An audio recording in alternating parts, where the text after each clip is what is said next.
Hello friend, welcome to it's some solutions. और हमने जिस तरह से पैराबोला देखा, सर्किल देखा, लाइन देखी, इलिप्स देखा, वैसे ही हम हाइपरबोला देख रहे हैं। अच्छा, ये डायग्राम जो बना हुआ है ये बेसिकली है क्या? ये कॉनिक सेक्शंस हैं जो हम ये पार्ट कर रहे हैं, पूरा कॉनिक सेक्शन का पार्ट है। एक तरह से आप ये समझ लो कि दो अगर शंकुओं को हम कौन साइड अगर एडजॉइन करते हैं और एक प्लेट के माध्यम से हम कोई आकृति काटते हैं, तो वो क्या बनती हैं, जो आकृति बन रही है। जैसे कि आपको ये दिख रहा होगा, ये पैराबोला भी हो सकता है, हाइपरबोला भी हो सकता है।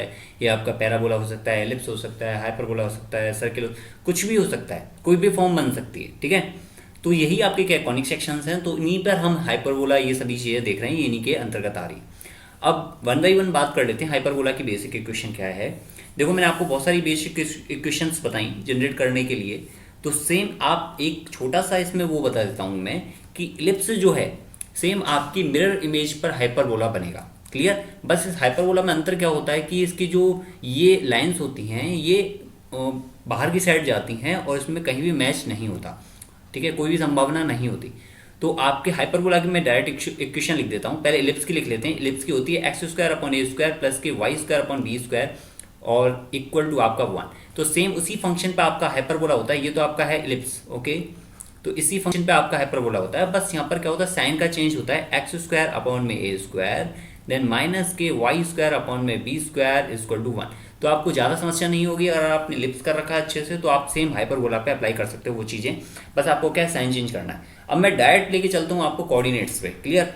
तो कोऑर्डिनेट पे बात कर लेते हैं हम वन बाई वन। देखो, कोऑर्डिनेट में क्या है आपका, ये आपका जो एक्सिस ब्लैक से दिख रहा है ये आपका मैं मान लेता हूँ वाई, मान के लेते हैं वाई एंड वाई डैश। ठीक है, वाई वाई डैश ये आपका एक्सिस है, ओके। एंड इसके बाद आपका ये जो एक्सिस है ये आपका क्या है, एक्स एंड देन आपका एक्स डैश। क्लियर? ये आपका एक्स एक्स डैश एक्सिस है। अब यहाँ पर नियता की बात कर लेते हैं। जो ब्लू में दिख रही है आपको ये एम नियता है और ये आपके एम डैश है। इसके साथ मैं एक अगर यहाँ पर पॉइंट लेता हूँ और पॉइंट को हम क्या करते हैं, एक लंब खींचते हैं नाभि से, नाभि के लिए, तो यानी कि आपका क्या कहलाएगा, ये नाभि लंब कहलाएगा। एक सेम ही यहाँ पर मैं कर लेता हूँ। ठीक है, क्लियर है? तो उसको क्या कहेंगे, उसको भी हम नाभि लंब कहेंगे। ठीक है, ये आपके दो नाभि लंब हो गए और दो ही आपकी क्या हो गई, नाभि हो गई है। एक तो आपकी एस हो गई और एक आपकी एस यहाँ पर लिख लेते हैं एच डैश। ये क्या होगी आपकी एच डैश। क्लियर? इसको हम मान लेते हैं एल और ये आपका एल डैश, और इसको हम ले लेते हैं एन और ये आपका एन डैश। इसके बाद कोई और पॉइंट बच गया? यस, ये आपका शीर्ष है ए डैश और ये आपका शीर्ष है ए। क्लियर? इसके बाद बात करते हैं हम पॉइंट की। ये आपका सेंटर पॉइंट है और आपका ये नियता का जो पॉइंट है इसको हम के मान लेते हैं और इसको हम के डैश। सेम पैटर्न पर लेकर चल रहा हूँ ताकि आपको कंफ्यूजन ना हो कोई किसी जगह पर। अब बात कर लेते हैं हम कोऑर्डिनेट्स की। अब हमने एक चीज देखी थी, उत्केंद्रता यानी कि इसेंट्रिसिटी। इसेंट्रिसिटी में आपके जो परवलय थी, पैराबोला था उसके लिए कितना था, 1 था। इलिप्स के लिए कितना था, less than 1 and greater than 0। और इसके लिए क्या हो जाएगा आपका ग्रेटर देन 1। कैसे? देखो, हमने जो आपका ये अक्ष है, क्लियर, ये अक्ष से हमने क्या किया था, सी ए की डिस्टेंस या सी एस, पहले हमने नाभि की डिस्टेंस, देन हमने शीर्ष तक की डिस्टेंस को क्या अनुपात निकाला था हर एक कंडीशन में, तीनों कंडीशंस में। अब यहाँ पर अनुपात क्या देख रहे हो आप, सी एस अपॉन सी ए देख रहे हो, तो सी एस बड़ा है तो डेफिनेटली क्या होगा, ग्रेटर देन 1 होगा। बस इसी पार्ट को हम क्या लिखते हैं, इक्वल टू ई लिखते हैं। यानी ई का मतलब यहाँ पर क्या है, ग्रेटर देन 1 है फॉर क्या, हाइपरबोला। क्लियर? स्मॉल टर्म में समझा रहा हूँ आपको, कोई भी डेफिनेशन नहीं दे रहा हूँ मैं, सिंपल सा बता रहा हूँ कि इस ग्रेटर देन का मतलब यहाँ पर क्या है। यहाँ पर आपके एक्सेस से, जो एक्सेस पॉइंट है, जो मेन सेंटर पॉइंट है, उससे लेके आपकी नाभि की डिस्टेंस और शीर्ष तक की डिस्टेंस का जो रेशियो है वो ग्रेटर देन 1 आता है, जो आप यहाँ पर देख रहे हो। तो क्या होगा, वो ई होगा और ई क्या है यहाँ पर ऑटोमेटिक ग्रेटर देन 1 है। अब बात कर लेते हैं नाभि की। यहाँ से देखो, यहाँ तक की शीर्ष तक की डिस्टेंस एज ऑलवेज हम क्या लेते हैं, ए लेते हैं। ठीक है, और आपको पता है सी एस क्या है, ए सी ए इंटू ई है। तो डेफिनेटली सी ए जब आपका ए है तो सी एस क्या हो जाएगा, ए इंटू ई हो जाएगा। क्लियर? सी एस क्या हो जाएगा, ए इंटू ई हो जाएगा। अब यहाँ पर बात कर लेते हैं नाभि की। तो नाभि क्या है आपका, ए ई कॉमा 0। अब आप बात कर लेते हैं एच डैश की। तो एच डैश क्या हो जाएगा, माइनस के ए ई कॉमा 0। ओके, अब बात कर लेते हैं यहाँ पर किस पॉइंट की, ए पॉइंट की। तो ए पॉइंट क्या हो जाएगा आपका, ए कॉमा 0 एंड आपका ए डैश पॉइंट क्या हो जाएगा, माइनस के ए कॉमा 0। अब आपके कौन कौन से पॉइंट बच गए, अब आपके बच गए लेटस रेक्टम के जो एल एल डैश हैं, एन एन डैश हैं, वो पॉइंट। तो एल की बात करते हैं। अब आपका जो एल पॉइंट है वो क्या है आपका, देखो यहाँ तक की आपकी डिस्टेंस तो जो एक्स एस कोऑर्डिनेट की है, ए ई कॉमा एल। तो हम एल क्या है आपकी, एस से लेके एल तक की डिस्टेंस, तो इसका कोऑर्डिनेट क्या हो जाएंगे, ए ई कॉमा एल। अगर हमें एल पता लग जाए इन द टर्म ऑफ ए या फिर ई, तो हम इजीली कर सकते हैं इसको कैलकुलेट। चलो ऐसा करते हैं, इस एल को हाइपरबोला की जो इक्वेशन है इस पर सेटिस्फाई कराते हैं x square upon a square minus के y square upon b square पर। तो ये क्या हो जाएगा, a square e square upon में ए स्क्वायर माइनस के आपका वाई स्क्वायर क्या है एल स्क्वायर अपॉन में क्या है आपका बी स्क्वायर इक्वल टू 1। अब एक इंपॉर्टेंट बात देखो, इससे पहली वाली इक्वेशन में जब हमने लिप्स किया था तो वहां हमने देखा था कि बी स्क्वायर जो है वो क्या आता है ए स्क्वायर माइनस के सी स्क्वायर आता है। क्यों, वहां पर जो मेजर एक्सिस था उसमें ए बड़ा था, बट यहाँ पर देख रहे हो ए क्या है आपका छोटा है और क्या है आपका सी बड़ा है। सी क्या है यहाँ पर, सी आपका था एक्सिस से लेके नाभि तक की डिस्टेंस, तो यहाँ पर सी आपको बड़ा दिख रहा है। अब देखो छोटा तो हो नहीं सकता, ऐसा तो हो नहीं सकता नेगेटिव वैल्यू है तो बी तो नेगेटिव हो नहीं सकता ना। देखो नॉर्मल से क्या है, इसमें लॉजिक भी लगाओगे तो भी ये चीज़ें समझ में आ जाएंगी। तो सी स्क्वायर माइनस के ए स्क्वायर इस फंक्शन से बनेगा यहाँ पर। क्लियर, मैं आपको ये पूरा नहीं बता रहा कि किस तरह से, क्योंकि देखो हर चीज इसमें सेम इलिप्स की तरह है और इलिप्स से कनेक्टेड है, तो जैसे आप इलिप्स कर रहे हो वैसे ही सेम यहाँ पर कर सकते हो। इसलिए वहाँ के कंसेप्ट उठा के सीधा मैं यहाँ रखने के बाद आपको बता रहा हूँ।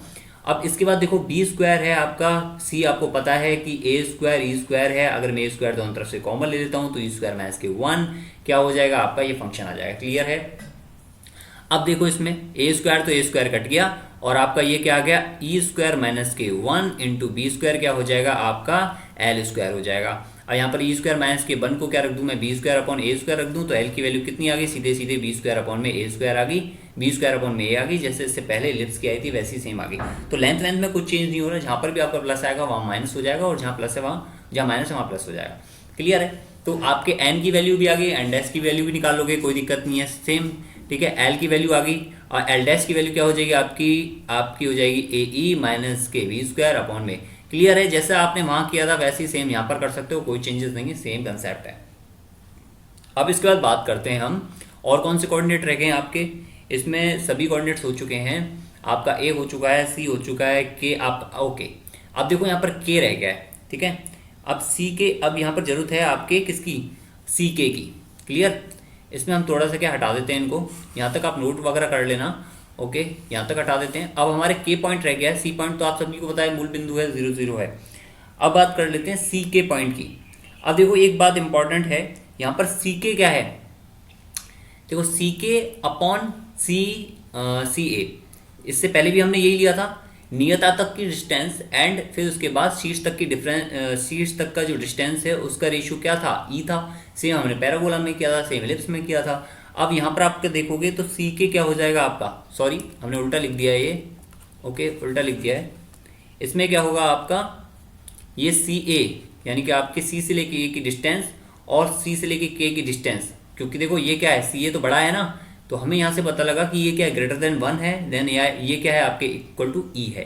तो सी ए क्या है आपका, सी ए है ए, तो upon e is equal to क्या हो जाएगा सी के। क्लियर, हमने इससे पहले ध्यान नहीं दिया, हमने देखा था कि सी के जो है वो छोटा है, तो सी ए क्या बड़ा है आपका, अपॉन में सी के यानी कि ग्रेटर देन 1। यहाँ से दिख रहा होगा आपको, देखो ये सी है और ये आपका ए है, तो सी ए और ये आपका के है, तो सी ए अपॉन सी के क्या आएगा greater than 1, than equal to E, A upon E equal to C के। तो आपके के पॉइंट क्या हो जाएगा, के पॉइंट हो जाएगा ए अपॉन ई कॉमा 0। ओके, अब के डैश की बात करें तो के डैश आपका हो जाएगा माइनस के ए अपॉन ई कॉमा 0। क्लियर है, सभी पॉइंट क्लियर हैं, आपको समझ में आ गए होंगे डेफिनेटली, और कोई प्रॉब्लम नहीं है इस केस में। ओके, अब बात करते हैं नेक्स्ट की, length of latus rectum. Length of latus rectum क्या है, देखो लेंथ ऑफ लेटस रेक्टम का मतलब है नाभि लंब, यानी कि आपकी कोई भी ये नाभि से गुजरने वाला लंब है, एक ये है और एक ये है कि दोनों तरफ क्या है नाभि है, दो ही आपकी नियता हैं, दो ही आपके शीर्ष हैं। ओके, तो ये आपकी है नाभि एच डैश एंड ये है आपकी नाभि एस। क्लियर, यहाँ से हमें पॉइंट पता था नाभि का ए ई कॉमा 0, और यहाँ से हमें एल की टर्म पता थी, कोऑर्डिनेट पता थे ए ई कॉमा प्लस के बी स्क्वायर अपॉन में ए, और आपके एल डैश के टर्म थी, एल डैश थी आपका ए ई कॉमा माइनस के बी स्क्वायर अपॉन में ए। अब आपको क्या बतानी, लेंथ ऑफ लेटस रेक्टम बतानी है, चाहे तो आप एन एन डैश की वैल्यू बताओ, चाहे आप एल एल डैश की लेंथ बताओ, कोई फर्क नहीं पड़ता, दोनों क्या आएंगी सेम आएंगी। तो ए माइनस के ए 0 एंड बी स्क्वायर माइनस के बी स्क्वायर, यानी कि आपका क्या आएगा 2b स्क्वायर अपॉन में आपका ए का होल स्क्वायर का क्या हो जाएगा ये अंडर रूट। तो फाइनल टर्म क्या आएगी आपकी 2b स्क्वायर अपॉन में ए क्या हो जाएगा आपका एल एल डैश या एन एन डैश, यानी length of latus rectum. Clear है बात, तो यही आपके लिस्ट में आई थी, यही यहाँ पर आएगी और सेम यही सेक्शन आपका चलेगा। इसके बाद बात करते हैं हम intersection of A hyperbola and A line. यानी कि अगर एक लाइन आपके हाइपरबोला को कट कर रही है, टच कर रही है, कुछ नहीं हो रहा है, तो उस केस में हम एक इक्वेशन जनरेट करते हैं ताकि हम पता लगा सकें इनमें से क्या कंडीशन किस तरह से हो रही है। क्लियर है। अब इसके बाद बात करते हैं 1 बाई 1। जैसे एक लाइन यहाँ कट कर रही है और एक ए एंड बी पॉइंट पर ये लाइन कट कर रही है, तो इसके निर्देशांक आपके x2 y2 एंड ए के निर्देशांक आपके हैं x1 y1।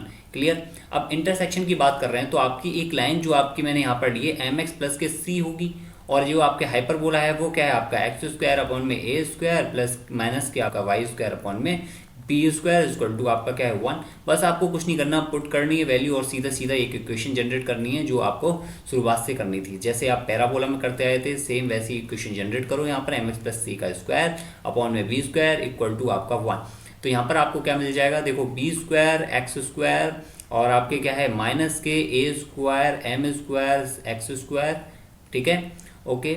एंड इसके बाद क्या आएगा आपका a square c square, then आपका क्या आएगा माइनस के a square then 2mcx। Okay, and equal to क्या हो जाएगा आपका a square b square. Okay, ये पॉइंट आपका क्या हो जाएगा, लिख चले जाएंगे a स्क्वायर b स्क्वायर। अब इसमें क्या करना है, आप एक्स स्क्वायर के कोऑर्डिनेट को एक तरफ कर लो। एक्स स्क्वायर के कोऑर्डिनेट को एक तरफ कैसे करोगे, जैसे आपके वी स्क्वायर माइनस के ए स्क्वायर एम स्क्वायर, और ये तो आपके एक्स स्क्वायर का कोऑर्डिनेट हो गया, और माइनस के आपका 2mc इंटू ए स्क्वायर, ये आपका एक्स का कोऑर्डिनेट हो गया, और ये माइनस के ए स्क्वायर सी स्क्वायर माइनस के ए स्क्वायर बी स्क्वायर, ये किसका कोऑर्डिनेट हो गया आपका 1 का, आपके सॉरी कोफिशिएंट हो गया, अचल पद हो गया, या फिर आप कह सकते हो इक्वल टू 0। तो आपकी ये जो लाइन आ गई, ये जो इक्वेशन आई है ये किसकी है, जो आपकी लाइन क्या कर रही है, इंटरसेक्ट कर रही है किस पर, हाइपरबोला पर। क्लियर है। अब इसके बाद आप x1 x2 की वैल्यू निकालो या कुछ भी करो, आप निकाल सकते हो जैसे आपने पैराबोला में किया है। इसके बाद नेक्स्ट देखते हैं हम लेंथ ऑफ इंटरसेप्ट। देखो कहाँ काम आती है ये चीज़ें, वही आगे कर रहे हैं हम, 1 बाई 1 सारी चीज़ें कर रहे हैं। ये मैंने जो लाइन बनाई थी आपकी, ए था ये बिंदु और ये आपका बी थू। ठीक है, अब आप ये बताओ लेंथ ऑफ इंटरसेप्ट आप निकाल रहे हो, तो यानी कि ए बी के बीच की डिस्टेंस निकाल रहे हो। अब आपको पता है कि ए के कोऑर्डिनेट क्या है, बी के कोऑर्डिनेट क्या है, यहाँ से आप क्या निकालोगे, x1 x2 की वैल्यू निकाल लोगे। क्लियर। और यहाँ से आप x1 x2 की वैल्यू निकालने के बाद यहाँ पुट करने के बाद आप y1 एंड y2 की वैल्यू निकाल लोगे। यही आप कर सकते हो। दूसरा आपका तरीका क्या है कि ये आपका जो इक्वेशन आई है, यहाँ से आप x1 प्लस के x2 निकालो, ये आपके क्या गया मूलों का योग, x1 इंटू x2 निकालो, ये आपके क्या मूलों का गुणनफल इक्वल टू c अपॉन ए। तो इस तरह से आप कर सकते हो। अब यहाँ पर ए बी क्या आएगा, ए बी आपका आएगा x2 माइनस के x1 का होल स्क्वायर वाइसी वर्सा प्लस के आपका y2 माइनस के y1 का होल स्क्वायर वाइसी वर्सा। क्लियर, बात समझ में आ गई। यहाँ तक जो हमने अभी पैराबोला तक किया था सेम आप क्या करोगे, यहाँ पर करोगे। अब इसमें क्या है, आपको ये पता है कि y2 माइनस के y1 में अगर लाइन के लिए लिखता हूँ 2 पॉइंट पर, तो मुझे क्या लिखना पड़ेगा, x2 माइनस के x1 इंटू एम लिखना पड़ेगा सेम, और वहीं मैं इसको पुट करता हूँ इन ए बी। तो ए बी क्या लिखा जाएगा, मैं अगर डायरेक्ट लिख देता हूँ, सेम चल रहा है इसलिए मैं बार बार एक ही चीज़ को रिपीट नहीं करूँगा। और ये क्या हो जाएगा आपका 1 प्लस के एम स्क्वायर। अब यहाँ से आप x2 माइनस x1 चाहिए, इससे पहले आपको x1 प्लस के x2 पता था, तो x1 प्लस के x2 का होल स्क्वायर, अगर माइनस के 4x1 इंटू x2 करते हो आप, तो क्या आ जाता है वो x2 माइनस के x1 का होल स्क्वायर आ जाता है, या फिर वाइसी वर्सा। ओके, अब इसमें क्या वैल्यू पुट कर देना आप, ये आपको पता ही है मूलों का योग, ये क्या है आपके मूलों का गुणनफल, वैल्यू आप पुट कर दोगे, ए बी की वैल्यू निकल जाएगी। क्लियर है बात, यहाँ तक कोई प्रॉब्लम नहीं होनी चाहिए आपको, सिंपल सा कंसेप्ट था, समझ में आ गया होगा आप सभी के। Okay guys, good luck, best of luck, thank you. और प्लीज़ अच्छे से देखना इन सेशंस को, आपको चीज़ें समझ में आएंगी। और इसके बाद बहुत सारे सेशन अपलोडेड हैं, आप उनको भी जाकर देख सकते हो। Okay guys, thank you, good luck. Okay, और प्लीज़ चैनल को सब्सक्राइब करना, जितना हो सकता है उतना शेयर कर देना। ओके।